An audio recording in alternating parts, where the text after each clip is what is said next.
I'm at the 2014 Rocky Mountain Super Conference on the Family with Bill Jack, one of our speakers here. Bill, how are you? I'm doing very well, better than I deserve, as they say. That's great. So you've been talking here at the conference a lot about cultural issues that are facing Christians in our age.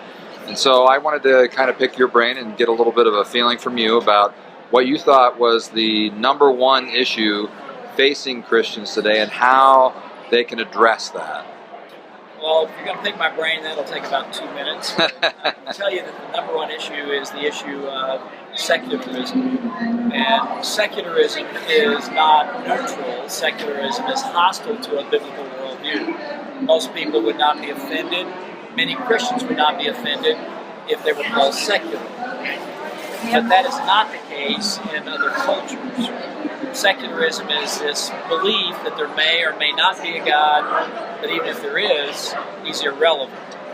It is not neutrality, it is hostility towards a biblical worldview. Secularism was founded by George Jacob Holyoake. The term was coined by him in the 1840s. He was trying to find a way to get Christians and non-Christians on a middle ground. Well, he died of failure.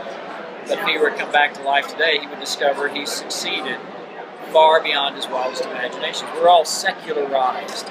We live in a secular culture. But in other parts of the world, outside of Western civilization, secularism is not viewed very positively. For example, consider slander Saudi side. Ibrahim Shabi, an award-winning Saudi writer, took his accuser to court when the man called him secular. An imam in that case testified that calling someone secular is like calling someone an infidel. A person's honor is not something to be toyed with. The judge in the case agreed and sentenced the man to 60 lashes. Secularism is only considered to be positive or neutral at best in Western civilization. But we live in a secular culture. So Christians, it is the water in which we Christians swim. It is the air that we inhale. So it's very hard for us to see it, let alone combat it. But what we need to do is we need to take every thought captive to the obedience of Christ. We are to make certain, as Colossians 2:8 says, that we are not taken captive by philosophy or empty deception, according to the tradition of men, according to the elementary principles of the world, rather than according to yours. So we are not to be seduced into false worldviews, and then we are to take every thought captive in every area. Most Christians have a privatized religion.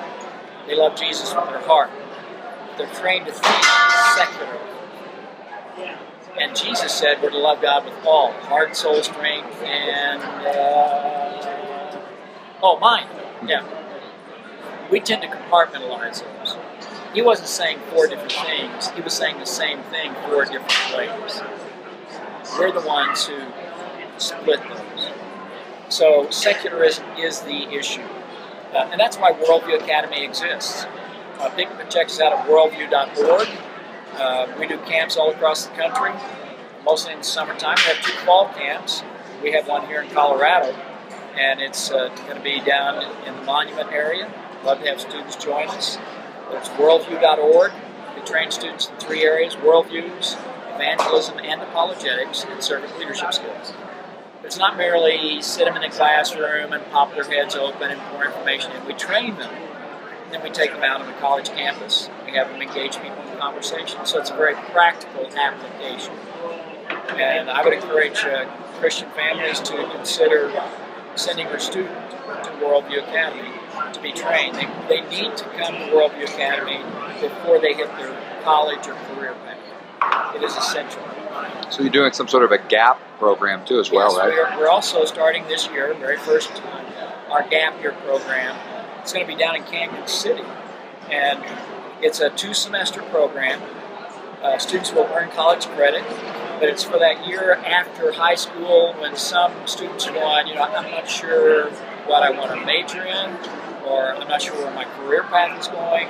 So before they hit college or career, then they come to the Gap Year program, and they get grounded in their faith, and we apply it in all areas. So it's going to be a very practical program as well as an academic program that will receive college credit, and we're limiting it to only 12 students this first year. And the tuition will be extremely reduced for the first year, but after that it's going to be blowing and going. So we're looking forward to having this first year with 12 students. We're taking applications now, so if they want to do that, they can check us out again at worldview.org or worldview@theabbey.org. So, Great. Sounds like a great program. A very practical application, as you said. yeah. Well, two of the founders of Worldview Academy, Jeff Baldwin and me, we will be doing the training, as well as August Huckabee, and then we'll be bringing in guest speakers during the course. And how many days did you say it was again? It's 2 semesters. 2 semesters. Full semesters. 2 full semesters. Yeah. Now the camp is a 1-week program. Starts Sunday, ends Friday at noon. So, Okay, sounds like a great program. Thanks a lot, Bill. Appreciate it. they can check us out at worldview.org, or they can get in contact with me at billjack.org. Okay. Sounds great. Billjack.org, yeah.